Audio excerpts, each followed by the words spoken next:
lah. Yang hakikah itu benar-benar Rasulullah, yang Tuhan kami benar-benar Maha Agung dan bertata di atas arsy.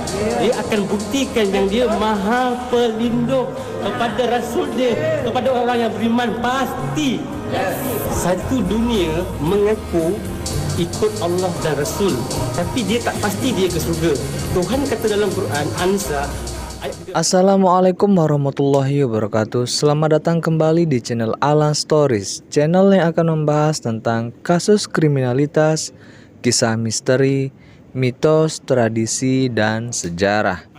Nah, bagaimana kabar kalian sobat? Semoga kalian selalu bahagia, sehat, panjang umur, dan dilancarkan rezekinya. Di video kali ini saya akan membahas tentang seorang pria yang mengaku-ngaku sebagai rasul, berasal dari Malaysia, bernama Abdul Kahar Ahmad. Dan fenomena-fenomena seperti ini memang sudah sering kali terjadi guys. Bahkan ada yang mengaku sebagai Tuhan, seperti yang terjadi di India. Namun yang gak kalah parahnya, ada juga nih, ini parah sih. Ada yang mengaku sebagai wakil rakyat, pro terhadap rakyat, dan berpihak kepada rakyat, akan tetapi kebijakannya, peraturannya seringkali merugikan rakyat, seringkali menyengsarakan rakyat.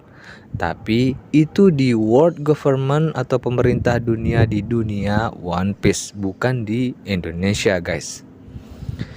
Ya udahlah, gak usah basa-basi, mari kita bahas-bahas. Check this out.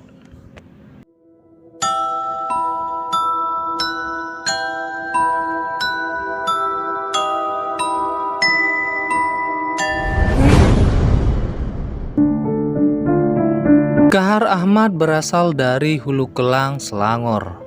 Pria kelahiran 27 April 1950 ini sangat percaya diri saat mengaku kepada halayak umum bahwa dia adalah rasul yang diangkat langsung oleh Allah Subhanahu wa Ta'ala.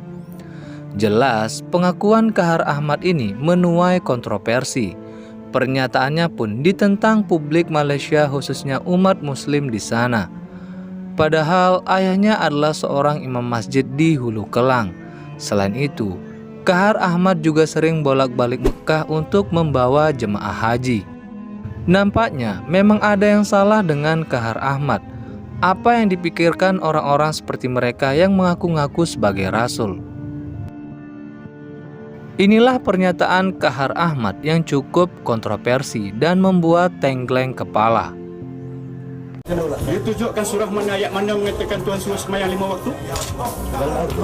Tunjuk kat saya, buktikan. Saya nak bukti ya. Jangan tak berbeli dengan saya. Lepas tu saya nak pernah buktikan yang mana dalam ayat Al-Quran yang melanjutkan haji jadi rasul. Itu surah Yasin, surah Ibrahim ayat 4. Ya. Lalukan haji ada itu. Itu kata-kata siapa? Itu kata-kata Tuhan. Kata-kata awak lebih benar atau kata-kata Tuhan lebih benar? Kata-kata Tuhan lagi benar. Kenapa awak tak percaya? Nabi Muhammad dilantik. No, tak bersih lah brother. Please.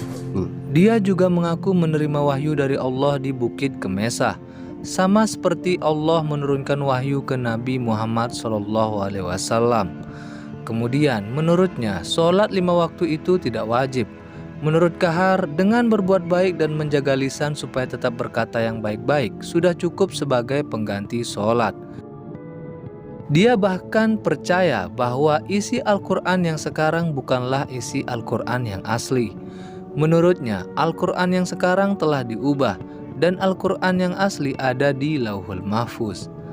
Kahar juga tidak percaya hadis. Dia percaya bahwa hadis yang sekarang hanyalah rekaan manusia yang dibuat setelah Nabi Muhammad SAW wafat.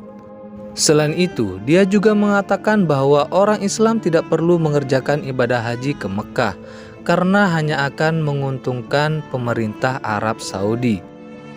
Dan juga menurutnya, ibadah haji boleh dilakukan di mana saja di bumi Allah ini. Dia pergi ke Mekah hanya untuk melihat kesan-kesan sejarah Rasulullah SAW. Entah percaya atau tidak, dia juga mengaku mempunyai mukjizat, yaitu ketika hujan dia tidak basah dan tidak merasakan dingin, dan ketika cuaca panas dia tidak merasa kepanasan. Dan yang terakhir adalah dia mengarang sebuah buku yang berjudul Al-Quran Pembeda. Anehnya, banyak juga yang percaya dengan perkataan Kahar Ahmad Bahkan dia memiliki beberapa pengikut yang tak segan membelanya. Pada tahun 2006, Kahar Ahmad didakwa atas kasus menyebarkan ajaran sesat dan melakukan penghinaan terhadap Tuhan. Tapi dia menyatakan tidak bersalah atas tuduhan tersebut dan bersembunyi guna terhindar dari pengadilan. Dalam masa persembunyiannya, Kahar Ahmad kerap kali mengirimkan surat ke beberapa pejabat pemerintahan yang ada di Malaysia, seperti menteri bahkan raja. Isi suratnya tidak lain supaya mereka mau mengakui Kahar sebagai nabi.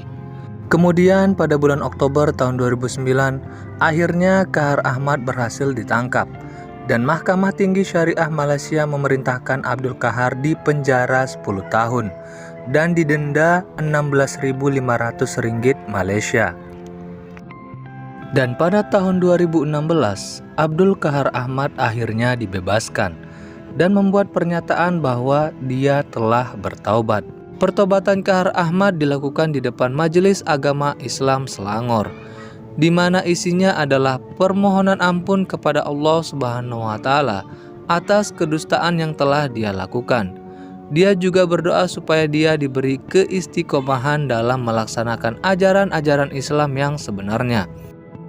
Akan tetapi, pada tahun 2020, Abdul Kahar Ahmad kembali ditangkap atas dugaan kasus yang sama. Bukannya makin tua makin taubat, tapi makin tua malah makin nekat. Nah, bagaimana menurut kalian guys? Zaman sekarang, pakailah akal dan logika kalian. Jangan tertipu bujuk rayu kata-kata manis mereka, khususnya mereka sang penguasa. Sekali lagi, penguasa world government di dunia One Piece maksud saya. Sekian dulu kali ini. Sampai ketemu di next video. Wassalamualaikum warahmatullahi wabarakatuh. Bye-bye.